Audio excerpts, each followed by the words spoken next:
우리 하나님 말씀 창세기 6장입니다. 창세기 6장 1절에서 9절까지 말씀 보겠습니다.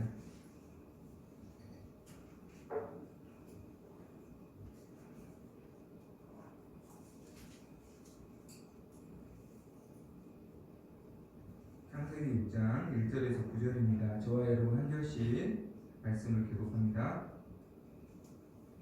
사람이 땅 위에 번성하기 시작할 때에 그들에게서 딸들이 나니 하나님의 아들들이 사람의 딸들의 아름다움을 보고 자기들이 좋아하는 모든 여자를 아내로 삼는지라. 여호와께서 이르시되 나의 영이 영원히 사람과 함께하지 아니하리니 이는 그들이 육신이 됨이라. 그러나 그들의 날은 120년이 되리라 하시니라. 당시에 땅에는 네피림이 있었고 그 후에도 하나님의 아들들이 사람의 딸들에게 옮겨와 자식을 낳았으니 그들은 용사라 고대의 명성이 있는 사람들이었더라. 여호와께서 사람의 죄악이 세상에 가득함과 그의 마음으로 생각하는 모든 계획이 항상 악할 뿐임을 보시고 땅에 사람 지으셨음을 한탄하사 마음에 근심하시고 이르시되 내가 창조한 사람을 내가 지면에서 쓸어버리되 사람으로부터 가축과 기는 것과 공중의 새까지 그리하리니 이는 내가 그것들을 지었음을 한탄함이니라 하시니라. 그러나 노아는 여호와께 은혜를 입었더라. 아멘. 우리가 지난주 계속 살펴본 말씀이 가인의 후손과 아벨의 후손의 특징에 대해서 우리가 살펴보았습니다. 하나님을 불렀던 셋의 후손, 아벨 대신해 주셨던 셋의 자손과 그러나 하나님을 얼굴을 피하였던 가인의 자손의 특징에 대해서 우리가 살펴보았는데 이후에 이들이 어떤 삶을 살았을까, 그 이후의 삶을 오늘 우리에게 말씀하고 있는데 6장 1절과 2절에 보니까 모두 다 하나님의 은혜로 번성하기 시작했다라고 말씀하고 있습니다. 그런데 셋의 후손은 6장 2절에서 보니까 하나님의 이름을 불렀던 셋의 후손을 오늘 성경에서는 하나님의 아들들이라 라는 표현으로 기록되어 있죠. 그리고 하나님의 얼굴을 피하였던 가인의 후손들을 사람의 딸들이다 라고 말씀하고 있습니다. 그러니까 셋의 후손이 아들만 낳았다라는 의미가 아니라 하나님의 이름을, 그러니까 5장까지 쭉 이어지는 내용과 유추해서 연결해 볼 수 있는 거예요. 하나님의 이름을 불렀던 셋의 자손들을 하나님의 아들들이다 라고 표현하고 있는 것이고, 하나님의 얼굴을 피하였던 가인의 자손들을, 그래서 자기들만의 성을 쌓았던 그들의 자손들을 사람의 딸들이다 라는 표현으로 우리에게 쉽게 이야기하고 있는 것이죠. 셋의 자손들은 하나님의 이름을 부르고 하나님과 동행했던 자손들입니다. 그래서 진정한 하나님의 상속자가 되었고 땅을 다스리는 사명을 감당하는 자손이 되었습니다. 그런데 안타깝게도 2절의 말씀을 보니까 사실 2절 전에 5장의 말씀을 보면 셋의 자손들의 그 계보에 대해서 쭉 우리에게 소개하고 있는데, 눈여겨볼 것은 그들의 살았던 연수가 조금씩 줄어든다는 것을 우리는 볼 수가 있어요. 사실 이것이 우연이 아니라 그들의 죄와 연관되어 있는 겁니다. 왜 그러냐면 하나님은 창조하실 때 사람을 영원히 사는 존재로 만드셨어요, 처음에는. 그러나 아담이 죄를 범죄함으로 그들이 영원히 살지 못하는 유한한 존재가 되었고, 오늘 본문의 말씀을 보니까 오늘 본문의 말씀과 또 5장의 말씀을 보면 셋의 자손들은 믿음의 자손이긴 했지만 시간이 지나면서 아담이 900세 이상을 살았거든요. 그런데 5장 말씀을 보니까 노아의 아버지인 라멕의 때에 700세로 좀 수명이 줄어드는 것을 볼 수 있죠. 이것은 어떤 단순히 많이 살고 오래 살고 그런 의미가 아니라 본문에서는 죄와 연관이 되어 있습니다. 왜냐하면 죄의 삭은 사망이기 때문에. 그래서 점점 믿음을 타협하게 되었다라고 우리가 이해할 수 있어요. 셋의 자손들 시간이 지나면서. 그리고 그들이 급속하게 타락하게 된 계기가 발생합니다. 그것은 바로 2절인데, 하나님의 아들들인, 그러니까 셋의 자손들이 사람의 딸들인 가인의 자손들의 아름다움을 보고 자기들이 좋아하는 모든 여자를 아내로 삼았다라고 말씀합니다. 그러니까 지금까지는 셋의 자손, 믿음의 사람들끼리 가정을 이루어서 하나님이 주신 창조의 질서를 따라서 한 남자와 한 여자와 결혼하여 가정을 이루어서 믿음을 계승하였는데, 시간이 지나면서 가인의 자손들이 너무너무 아름다움을 보고, 너무너무 세상의 아름다움을 보고 그들을 아내로 삼고 또 그들을 남편으로 삼았다라는 말씀이에요. 중요한 것은, 여기서 굉장히 중요한 것은, 뭐 믿지 않는 사람하고도 뭐 사귀고 결혼할 수 있지 않습니까, 목사님? 이렇게 말할 수 있죠. 그러나 그것을 뛰어넘는 거예요. 무슨 말씀이냐면 2절의 말씀 보니까 좋아하는 모든 여자를 아내로 삼았다. 그러니까 지금까지는 셋의 자손들은 하나님의 창조 질서를 따라서 아담과 하와를 가정을 이루어 주신 그 창조 질서를 따라서 한 여자와 한 남자와 결혼하여 가정을 이루었는데, 이후부터는 시간이 지나면서 가인의 자손들이 했던 것처럼, 여러분 누가 생각이 나요? 라멕이 생각이 나지 않나요? 처음으로 창조의 질서를 깨고 두 명의 아내를 얻어서 그리고 자기 기분대로 사람을 죽였다. 그런 라멕이 생각이 나죠. 그러니까 라멕과 같이, 가인의 자손들과 같이 원하는 사람들과 다 결혼을 했다라는 거예요.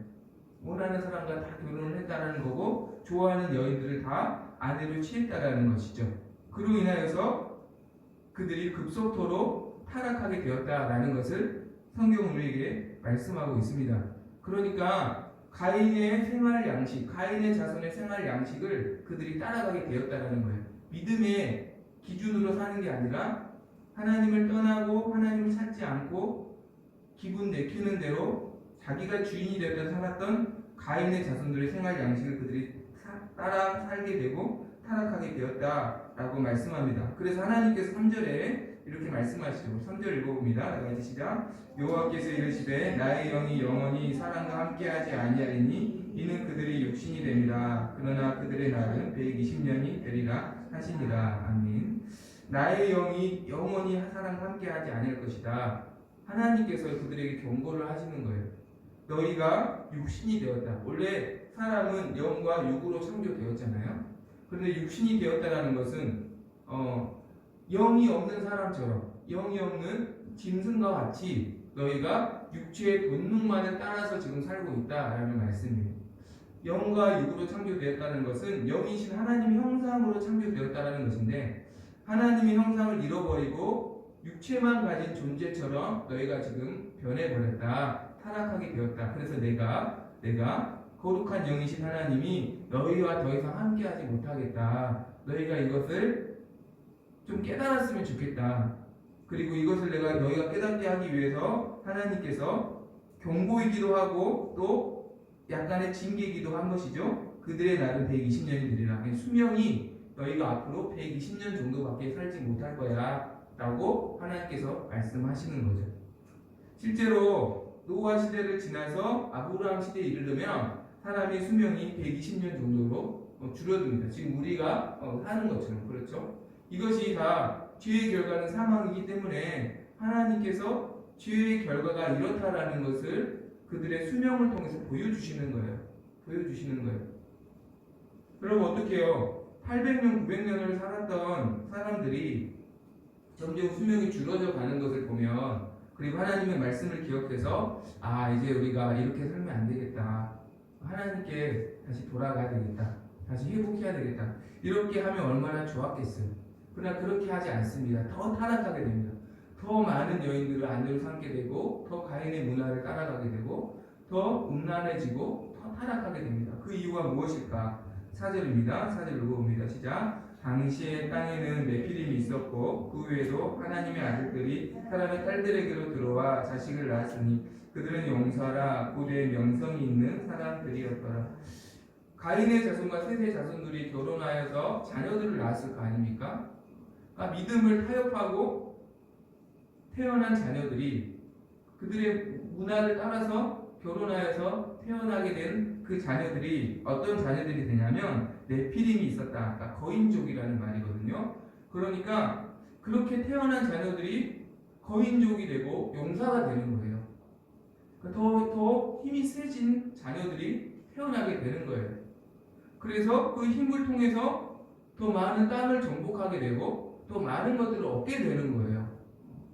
그러니까 가인의 자손들과 그냥 믿음의 여부와 상관없이 그냥 우리가 원하는 대로 살면 더 잘 되는구나. 또 우리 자녀들이 성공하는구나. 또 내가 더 많은 땅을 가지게 되는구나. 라고 더 성공하게 되니까 믿음으로 살지 않았는데 더 성공하게 되니까 믿음으로 살지 않았는데 자녀들이 더 잘 되니까 하나님의 말씀이 말씀으로 들리지 않는 것이죠. 하나님의 말씀이 너무너무 아무런 그들에게 어떤 영향력으로 다가오지 않는 것이죠. 더 성공하니까. 믿음으로 살지 않았는데 더 성공하니까. 더 잘 되니까. 더 많은 땅을 가지게 되니까. 자기의 자녀들이 다 용사가 되는 거니까. 그러니까 더 죄에 힘을 얻게 되고 죄를 짓는 것에 더 힘을 얻게 되고 더 악한 것을 두려워하지 않게 되는 것이죠. 악해질수록 성공하니까. 그렇죠? 용사가 되었다는 것은 전쟁의 시대가 열렸다는 거거든요. 그래서 강한 자가 약한 자를 짓밟고 빼앗고 죽이고 살인하고 그것이 오히려 더 가속화가 되었다는 말씀이에요. 하나님께서 5절에 이렇게 계획을 하십니다. 그들을 바라보면서 하나님께서 이렇게 생각을 하게 되십니다. 5절의 말씀입니다. 시작. 여호와께서 사람의 죄악이 세상에 가득한가 그의 마음으로 생각하는 모든 계획이 항상 악할 뿐임을 보시고 6절 7절 말씀 보니까 내가 창조한 사람을 내가 지면에서 쓸어버릴 것이다. 그러니까 물로 내가 창조한 모든 호흡 있는 모든 자들 사람을 비롯하여 호흡 있는 모든 자들을 내가 심판하시겠다라고 하나님께서 심판할 계획을 갖게 되시는 것이죠. 우리가 여기서 알 수 있는 것은 하나님은 우리를 정말 사랑하시죠. 우리를 너무 사랑하시고 우리를 그분의 형상으로 만드셨죠. 그런데 그래서 우리가 죄를 지어도 하나님은 오래 참아주시고 기다려주십니다. 오늘 사람에게도 한 번에 하나님이 심판하시는 게 아니라 경고를 하시잖아요. 너희가 지금 그렇게 살면 안 돼. 너희가 나의 형상 잃어버리고 있어. 너희 수명이 줄어들고 있어. 하나님 경고하시잖아요. 그런데도 더 악해지고 더 하나님 앞에 악을 행하는 것들을 자랑스러워하게 되는 그 사람들을 보면서 결국 하나님이 물로 심판하실 것을 계획하시죠. 우리가 여기서 알 수 있는 것은 하나님은 우리에 대해서 죄에 대해서 오래 참으시지만 영원히 참으시지는 않으신다는 거예요. 반드시 하나님의 그 때가 되면 하나님이 정하신 그 선을 넘으면 반드시 하나님의 심판이 있다는 것이고 그 하나님의 심판을 피할 자가 없다라는 것이에요. 그 심판은 호련히 그리고 갑자기 그리고 완전하게 이루어진다라는 것이죠. 지금도 마찬가지죠. 지금도 주님이 언제 오실지 우리가 아무도 모르잖아요. 근데 주님이 오시면 그 심판을 믿음이 없는 자들을 그리고 타락한 이 세상을 심판하실 때 그 심판을 누구도 피할 수 없다라는 것입니다. 그래서 성경은 은혜 받을 수 있을 때 은혜 받으라라고 말씀하는 것이고 회개할 기회가 있을 때 회개하라고 말씀하는 것이죠. 오늘 우리가 예배할 수 있는 것도 하나님의 은혜인 줄로 믿습니다. 그래서 하나님께서 그들을 심판할 계획을 가지고 실제로 그 심판이 이루어지죠. 그런데 중요한 것은 그 큰 심판 가운데 우리가 한 가지 소망을 발견하는데 그것은 8절 말씀입니다. 8절 읽어볼까요? 다 같이 시작. 그러나 노아는 여호와께 은혜를 입었더라. 그러나 하나님의 그 심판을 피하고 은혜로 남겨두신 남은 자가 있었다는 거예요. 그 사람이 바로 노아와 그의 가족입니다. 하나님의 은혜로 남은 자인 노아와 그의 아들들을 통해서 하나님은 하나님의 창조 계획을 다시 이루시는 것을 봅니다. 그럼 보세요. 노아의 수명이 9장 29절에 보면 950세를 살아요. 950세를. 아담이 930세를 살았거든요. 그러니까 당시에 사람들과 노아와 차별이 있죠. 그렇죠? 처음에 수명이 점점 줄어들었는데 노아는 아담과 같은 역할을 했다는 거예요. 아담을 통해서 생육하고 번성하여 이 땅을 다스리게 하신 그 하나님의 은혜가 노아 남겨두신 자, 남은 자인 은혜로 남은 자인 노아를 통해서 다시 시작되는 것을 볼 수가 있어요.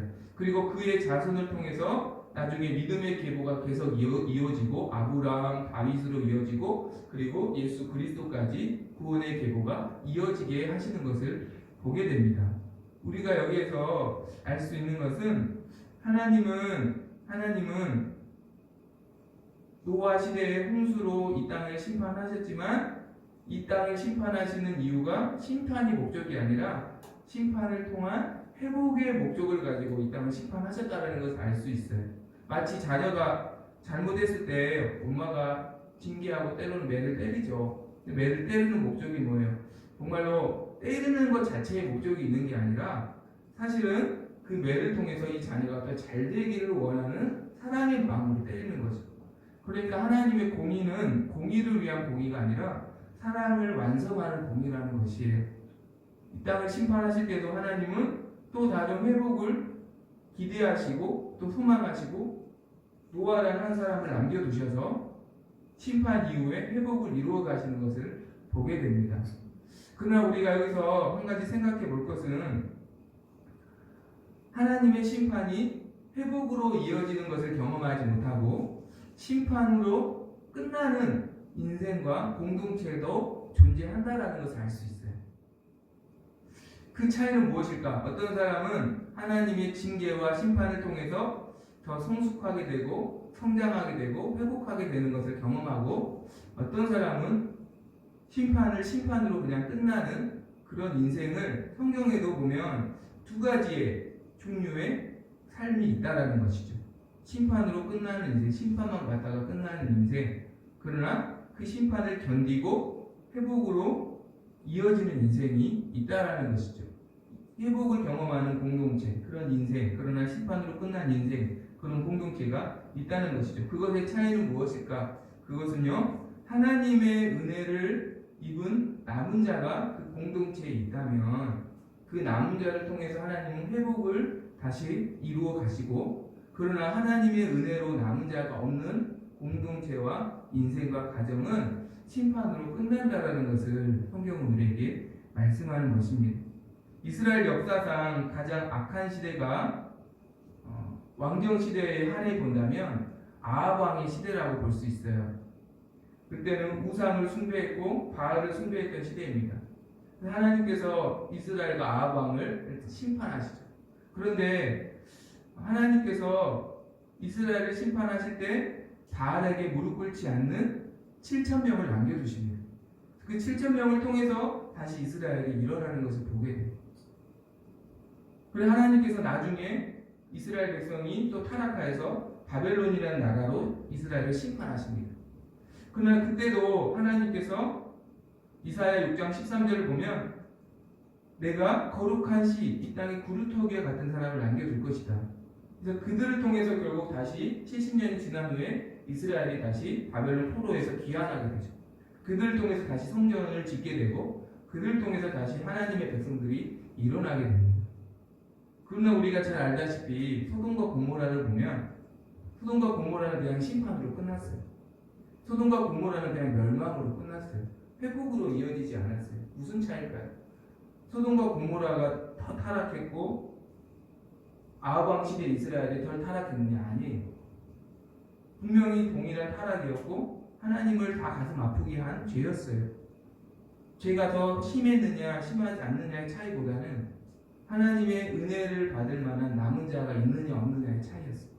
그래서 하나님께서 소돔과 고모라를 심판하시기 전에 아브라함에게 말씀하시잖아요. 내가 의인 10명만 있으면 심판하지 않겠다. 그렇죠? 그러니까 얼마나 더 타락했느냐 안 했느냐를 하나님이 보시는 것보다 거기에 은혜를 받을 만한 남은 자가 있느냐, 남은 자가 있으면 내가 그 남은 자를 통해서 다시 일으켜 줄 거야. 그러나 그 남은 자가 없으면 회복을 기약할 수 없다는 것이. 은혜로 남은 자가 있다면 그래서 이 땅에는 아직 소망이 있을 것입니다. 나의 가정에 은혜로 남은 자가 있다면 내 가정은 지금은 좀 어려워도 반드시 하나님이 일으켜 주실 겁니다. 모든 공동체의 회복의 원리가 마찬가지입니다.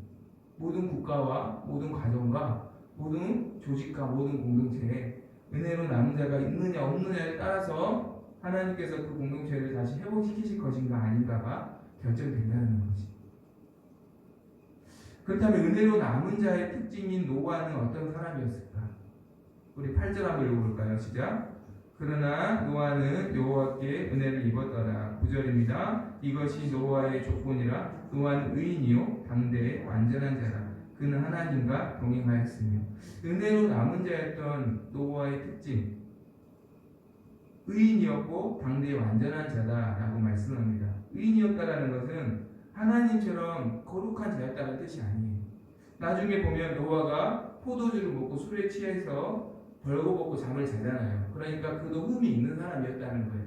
그도 연약한 사람이었다라는 거예요. 죄인이었다라는 거예요. 그런데 의인이었고 당대의 완전한 자라는 것은, 중요한 것은 당대의 완전한 자라는 말씀인데, 당대의 사람들과 기준이 달랐다는 거예요. 우리가 그것을 알 수 있는 것이, 당대의 사람들은 아까 우리가 6장에서 쭉 봤잖아요. 자기가 원하는 여인들을 다 아내로 맞이했고, 자기의 어떤 성공을 위해서 사는 사람이었죠. 그러나 노아는 아내가 한 명이었다는 것을 알 수 있어요. 한 명이었어요. 그리고 그의 자녀들도 아내가 한 명이에요. 우연이 아니죠. 우연이 아니에요. 우연이 아니에요. 이것은 뭐냐면 노아는 하나님의 창조 질서를 따라 말씀을 기준으로 살았다는 거예요. 그리고 나중에 하나님께서 방주를 지으라고 말씀하셨는데 당신은 비를 보지 못했던 시대예요. 그런데 하나님의 말씀을 따라서 그 방주를 짓잖아요. 그러니까 노아의 삶의 기준은 당대의 세상의 풍조가 아니라 하나님의 말씀이었다라는 것이죠. 또 하나는 그는 하나님과 동행했다라고 말씀하고 있습니다. 하나님과 동행한 자다. 그럼 하나님과 동행한 자, 동행이라는 단어는 함께 걷다라는 뜻입니다. 그렇죠? 사실 셋의 자손들도 원래 하나님과 동행했던 자들이었어요. 다. 대표적인 사람이 에녹이잖아요. 하나님과 동행한 자잖아요. 그런데 그러니까 하나님을 그들이 알고 있는 사람들이라는 거죠. 그러나 시간이 지나면서 하나님과 함께 걷는 것에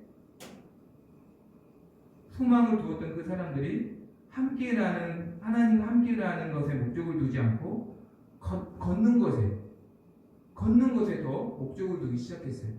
다른 사람보다 더 빨리 걸어서 더 빨리 도착하는 것, 더 빨리 무엇인가를 이루는 것. 즉 함께 걷다에서 포인트가 함께인데, 하나님과 함께인데 걷다의 마음을 빼앗기니까, 즉 성공의 마음을 빼앗기니까 그들이 결국은 타락하게 된 것이죠.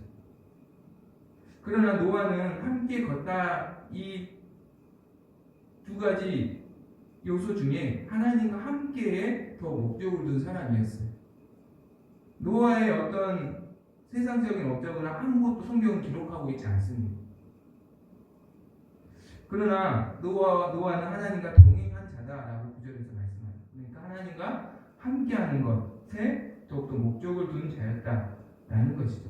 그럼 저는 목사이지만 때로는 저 역시 하나님과 함께보다는 걷다의 마음을 빼앗길 때가 많습니다. 저는 전도를 위해서 주일 설교를 유튜브로 올리고 있어요.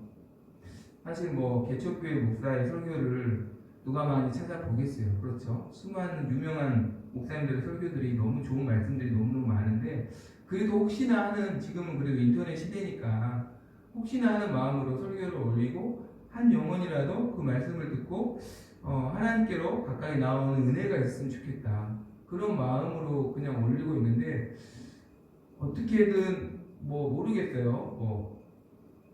처음에 저랑 아내랑 구독자 2명으로 시작한 그 유튜브가 지금은 어떻게 9명이 됐어요. 잘 모르겠는데 9명이 됐는데 조회수도 이렇게 많지는 않은데, 그런데 이제 한두 명 올라가는 거예요. 근데 어느 순간에 의식이 되는 거예요. 좋아요가 있는지 없는지, 조회수가 몇 명인지.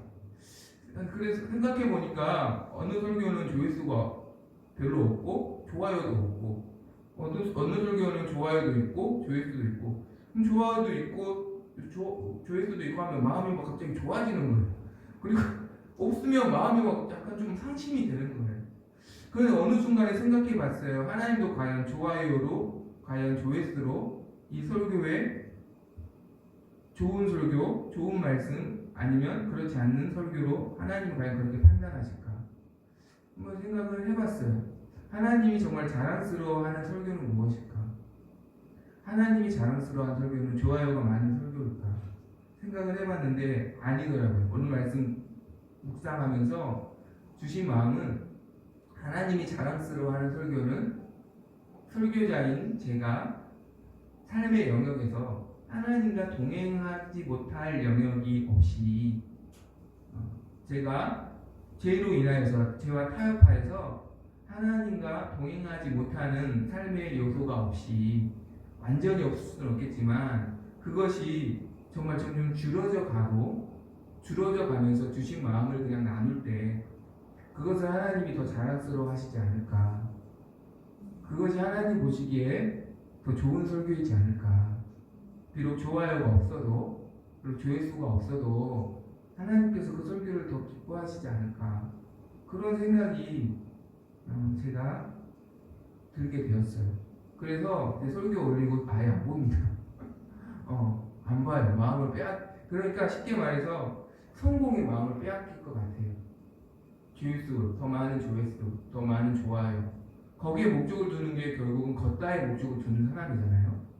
그러다 보면은 좋아요는 많을 수 있지만 거룩은 없는 사람이 될 수 있죠. 하나님과 동행은 잃어버릴 수 있는 사람이 되는 것이죠. 하나님과 동행한다는 것의 진짜 핵심은 하나님과 동행할 수 있도록 동행의 목적을 준다는 것은 내가 성공보다는 거룩의 목적을 준다는 거예요.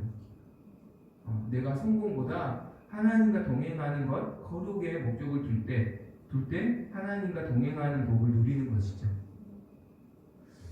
노아의 삶이 성공이 아니라 당대 사람들은 자녀들을 용사로 만들고 더 많은 땅을 갖고 거기에 목적을 두어서 결국 하나님과 동행하는 것을 잃어버렸지만 노아는 성공을 목적을 두지 않고 하나님과 동행하는 것, 거룩의 목적을 두었기 때문에 당대의 의인이 될 수 있었다는 것이죠. 하나님이 기뻐하시는 자가 남은 자가 될 수 있었다는 것이죠. 오늘도 하나님이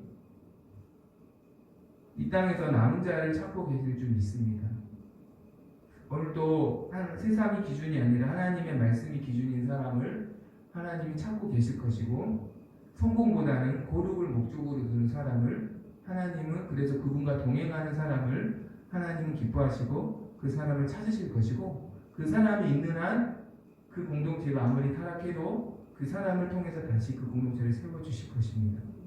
생각을 해봤어요. 그렇다면 우리 사랑은혜교회도 남은 자가 있다면 그래도 소망이 있지 않을까?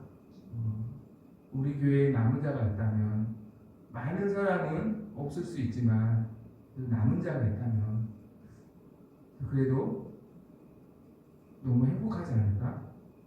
약간 그런 소망이 제 안에 생기더라고요. 그리고 그것을 기도하게 되었습니다. 하나님, 우리가 남은 자가 되게 하여 주옵소서. 그리고 이 땅에 남은 자들이 더 많게 하여 주시옵소서. 그런 은혜를 하나님께서 우리에게 또 이 조국 가운데 모든 주님의 교회 가운데 허락해 주시기를 간절히 소망합니다.